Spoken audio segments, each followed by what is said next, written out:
வணக்கம் எல்லோருக்கும், மீண்டும் ஒரு பயிற்சியில் சந்திக்கின்றோம். இந்த பயிற்சியும் சோன்ஸ் பாய் அது இதே துடிப்பை மிகப்படுத்தும் பயிற்சி. ட்ரைனிங் பிளான் வந்து 1 மணித்தியாலம். ஐ திங்க் அதில் ஏதோ ஒரு மிஸ்டேக் நடந்துட்டு 41 கிலோமீட்டர்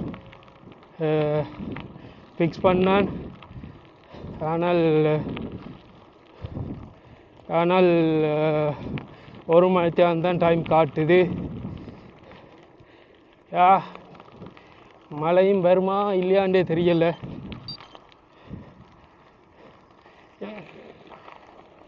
ஓடுவோம், கொஞ்ச நேரம் ஓடுவோம்.